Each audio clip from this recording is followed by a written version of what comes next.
Alors bonjour à tous et bonjour Olivier. Salut Jérôme.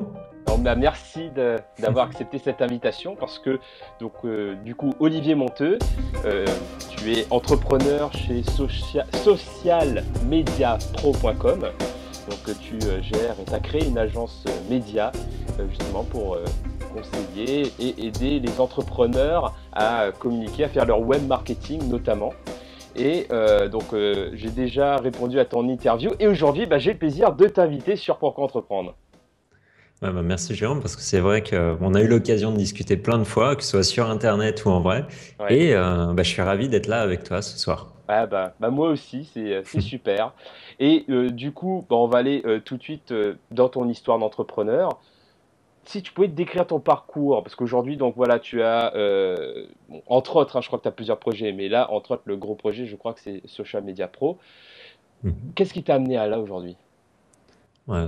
Alors, je sais qu'on n'a pas beaucoup de temps, donc je vais essayer de faire la version condensée. Ça a commencé très tôt. J'ai créé mon premier site web, j'avais 16 ans. J'ai créé ma première entreprise, j'avais 18 ans. C'était en 1999, donc pendant la première bulle Internet. Donc j'ai eu l'occasion de devenir entrepreneur très tôt, très jeune, de créer de nombreuses sociétés. J'ai créé par exemple en 2005 un réseau social sur les sorties et les loisirs qui s'appelait dclubs.com. On a aussi créé après une boutique en ligne. Enfin, on a fait énormément de choses. Et donc j'ai revendu ce business-là en 2010. Et ce qui s'est passé, c'est que je me suis dit, 2010-2011, qu'est-ce que je pourrais faire maintenant? Et je me suis dit, j'ai plein de capacités, je m'y connais vraiment bien sur Internet. Ce serait pas mal que je partage tout mon savoir avec d'autres personnes. Donc, ce qui s'est passé, c'est que j'ai d'abord créé un blog, donc Social Media Pro. Donc, l'histoire originale, c'était juste un blog. Et ensuite, je me suis dit, bon, il y a tellement de demandes, tellement de personnes qui viennent me voir, on va créer une agence pour s'occuper justement de toutes ces personnes. D'accord, donc aujourd'hui, donc tu as l'activité d'agence pour Tout à fait. justement, suite à cette expertise, là, c'est vrai que tu fais partie de la vieille école, hein, donc dès les débuts d'Internet, tu es déjà présent. Et aujourd'hui, donc tu fais d'autres choses. Je crois que tu fais aussi de la formation, et C'est ça. un gros module de formation justement sur les réseaux sociaux et le web marketing, et donc du conseil, c'est ça? Ouais. Alors on a vraiment deux pôles dans l'agence Social Media Pro. On a d'un côté donc tout ce qui est vraiment agence pure, faire de l'opérationnel pour les clients, mettre en place une page de vente pour eux, une landing page, ou faire du community management, ou aussi mettre en place leur publicité sur Facebook, sur Twitter, etc. Et à côté de ça, on a toute la partie formation, où là on vend des formations en ligne, en vidéo, pour justement il y a quand même, on va dire que nos prestations agences, c'est pas donné à tout le monde. Donc, on s'est dit, à côté de ça, on va faire de la formation plus abordable pour que des auto-entrepreneurs ou des petites startups qui démarrent puissent aussi suivre notre expertise. Bon, c'est super que tu as cette expérience-là parce que donc là, voilà, j'ai pourquoi entreprendre, je fais du coaching, mais j'ai aussi un autre projet en ce moment, c'est la semaine.com, donc la semaine du développement spécial soft skills, bien entendu, hein, toujours relié aux soft skills. Et je me suis dit pour cette interview, ça pourrait être pas mal, du coup, de faire un espèce de cas pratique où tu me fais partager ton expérience, un petit aperçu justement de ton expertise sur un cas concret qui serait une des initiatives à laquelle je participe en ce moment, donc la semaine du développement créée par Nicolas Lisiac et donc l'aventure que je rejoins cette année. Donc voilà, imagine que je sois ton client. Je dis, bah voilà, j'ai la semaine du développement.com. On a un site web, on a une newsletter, il y a 10 conférences qui sont programmées, on a une page fan et un groupe Facebook. Voilà, comment on peut faire pour mieux développer ce projet, avoir plus d'inscrits pour cet événement? Évidemment, il y a plusieurs façons de faire. La première question qu'il faut se poser, est-ce que tu as bien défini qui sont tes clients? Un peu qui tu aimerais justement, quelles sont les personnes qui devraient suivre cette conférence?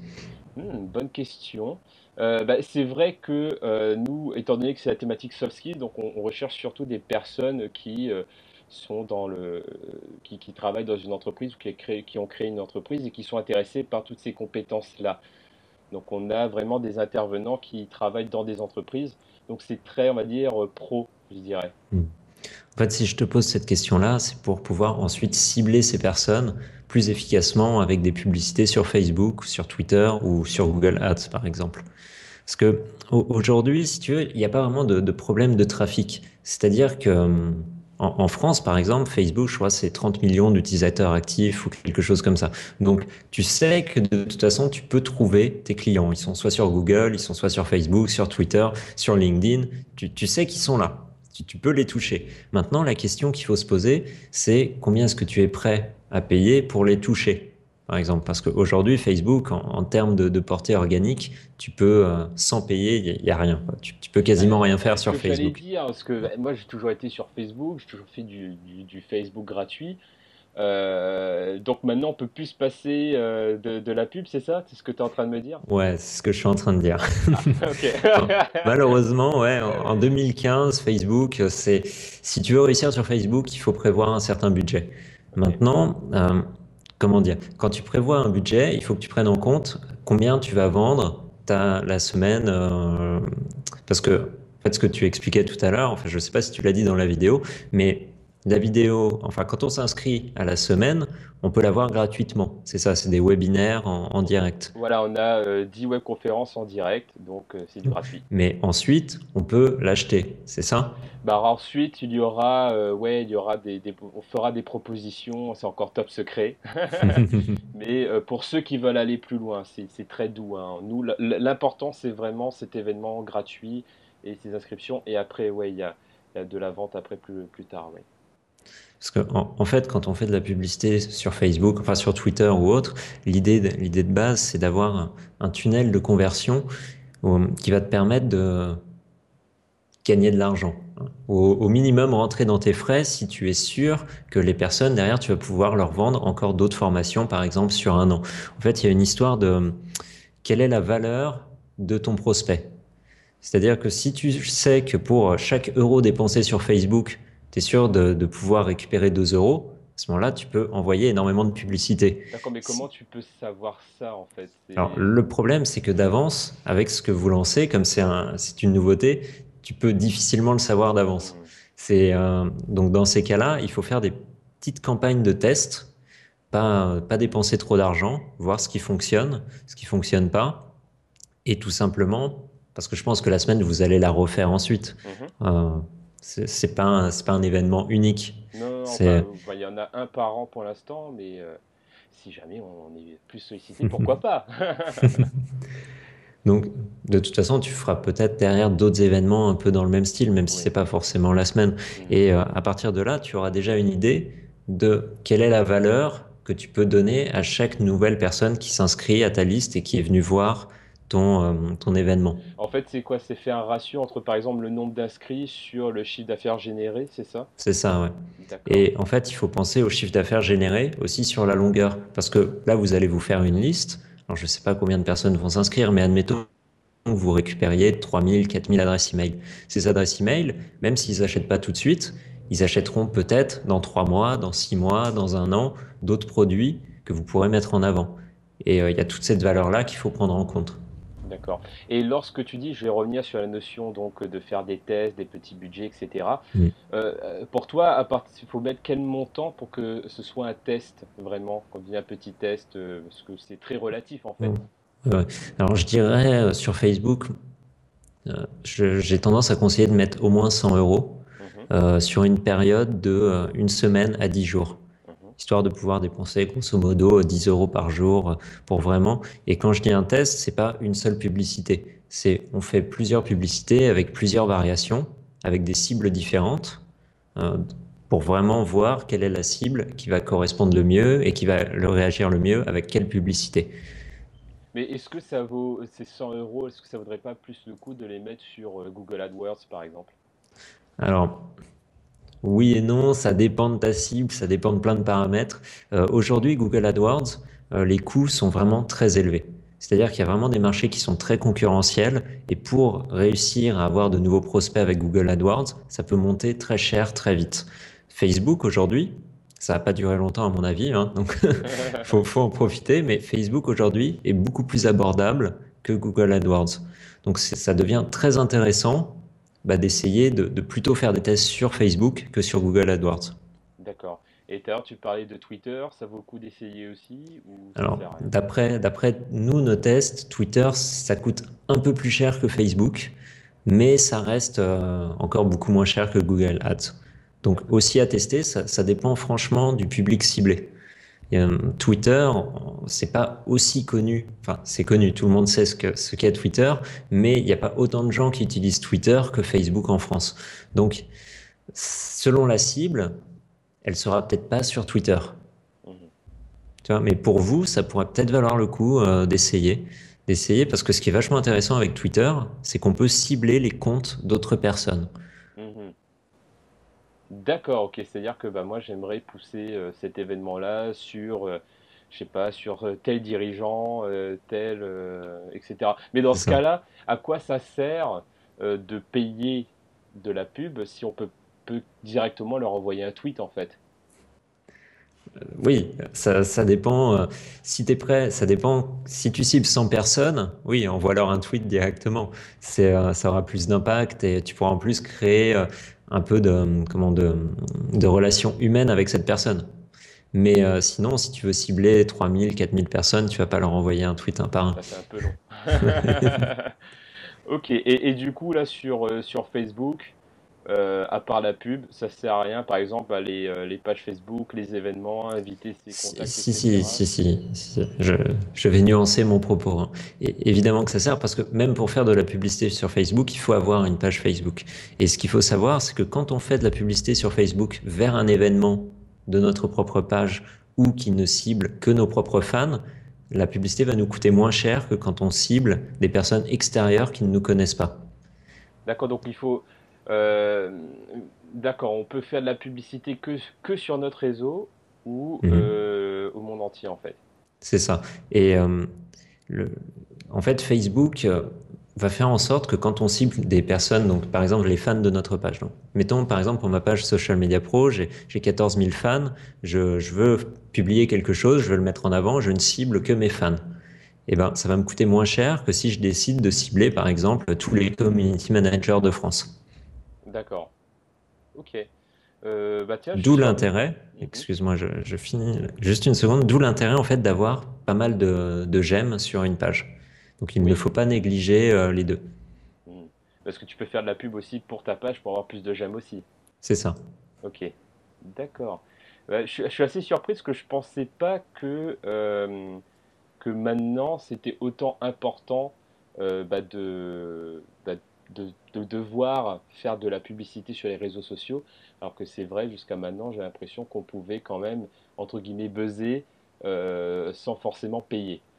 Alors on peut encore buzzer, ça peut arriver. Tu peux créer quelque chose qui va être vraiment énormément repris et qui va être bien partagé. Ça arrive si tu as de la chance ou si tu sors vraiment le bon truc au bon moment. Mais même comme ça, en fait, aujourd'hui, on dit qu'en moyenne, sur une page Facebook, quand on publie quelque chose, tu vas toucher entre 2 et 4% de tes fans. Si tu n'as pas beaucoup de fans, ça peut monter jusqu'à 10%. Mais sinon, en moyenne, une publication, c'est 2 à 4% sans payer. Ok. Donc, je te laisse imaginer. Après, bon, si tu as 1 million de fans, ça fait toujours pas mal de monde que tu touches organiquement. Mais si tu n'as que 1000 fans, bah, c'est un peu limite. Par contre, ce qui marche très très bien aujourd'hui sur Facebook, c'est les vidéos. Les vidéos Facebook, et c'est clairement dans leurs objectifs de prendre d'assaut YouTube, les vidéos Facebook, aujourd'hui, quand on les publie, on va avoir entre 10 et 20% de reach, donc de portée.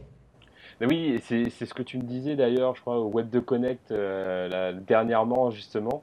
C'était donc plutôt que de publier des vidéos sur YouTube et ensuite de faire la promotion de ces vidéos YouTube sur Facebook, c'est de publier éventuellement la même vidéo directement sur C'est Facebook ça, ouais. pour qu'elle soit plus vue par d'autres personnes. Tout à fait. Et du coup, ce serait quoi? C'est donc ensuite, par exemple, hein, si j'ai envie de faire promotion de cet événement-là, c'est que je peux faire une vidéo que je publie sur Facebook et ensuite je peux mettre le lien donc dans le descriptif de la vidéo pour dire, bon bah voilà, C'est si vous ça. voulez vous inscrire, cliquez sur le Tu, lien ci-dessous. tu peux mettre le lien dans le descriptif. Tu peux mettre aussi un appel à l'action à la fin de la vidéo qui va apparaître si les gens arrivent jusqu'à la fin de la vidéo, directement dans le cadre de la vidéo. Et ce que tu peux faire aussi, c'est tout simplement payer pour transformer ta vidéo en publicité et qu'elle soit vue par encore plus de monde. Mhm. Oui, donc là, ça fait encore plus effet de levier. C'est ça.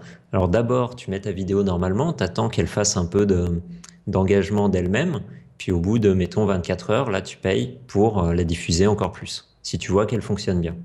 D'accord, ok, très bien. Savoir juste une petite astuce sur les vidéos Facebook. Alors, on peut choisir comment ça s'appelle, la couverture de la vidéo, mais si vous voulez la transformer en publicité, il faut respecter les règles Facebook, c'est-à-dire pas plus de 20% de texte sur la vidéo, sur l'image de la vidéo en fait. Donc sinon, la publicité passera pas et Facebook vous la refusera. D'accord, ok. Bon, en même temps, c'est pertinent parce que si tu as une vidéo qui a plein de texte, ça n'aura pas C'est forcément sûr. d'intérêt à la publier parce que ça, à mon avis, ça n'accrochera pas. Ok, bah très bien, bah merci. Je sais pas ce que tu as d'autres conseils à partager avec moi qui pourraient Ouais. parler d'ailleurs aux gens, parce que l'objectif c'est d'utiliser ce cas concret pour partager des conseils à ceux qui nous regardent. Alors, qu'est-ce qu'on pourrait avoir comme conseil? Déjà, peut-être quelque chose de tout bête, c'est d'aller, là ça coûte pas d'argent, ça coûte du temps par contre, c'est tout simplement tous tes amis Facebook, de leur envoyer peut-être un petit message, un par un, pour leur parler de l'événement et leur demander si par hasard ils peuvent pas justement partager l'événement sur leur profil ou sur leur compte Twitter ou n'importe où.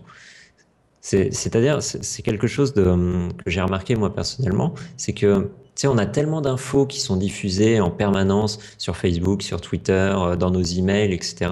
C'est que si on ne demande pas aux gens directement, donc le côté vraiment humain, relationnel, si on leur demande pas directement, même s'ils voient passer l'information, même si c'est quelqu'un qu'ils connaissent, ils vont peut-être pas forcément se dire, tiens, je partage. Parce qu'ils ont Mhm. tellement de choses qui apparaissent tout le temps que donc ça peut être intéressant d'aller les voir un par un. En plus, ça te permet d'améliorer le côté networking, Mhm. tout simplement, redire un petit bonjour à des gens que tu n'as peut-être pas parlé depuis quelques mois. Et voilà, c'est un peu dans le réseau social, il y a social et voilà, et ça marche aussi. Ouais, demander un petit coup de main justement C'est pour ça. à la bonne, on va dire à la old school.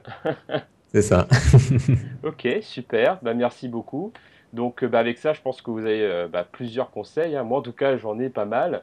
C'est déjà Facebook, maintenant, il faut oser avoir un budget pub pour pouvoir se faire connaître. Sinon, opter par des vidéos Facebook directement, parce qu'on va augmenter sa probabilité d'être vu, surtout à travers une page fan.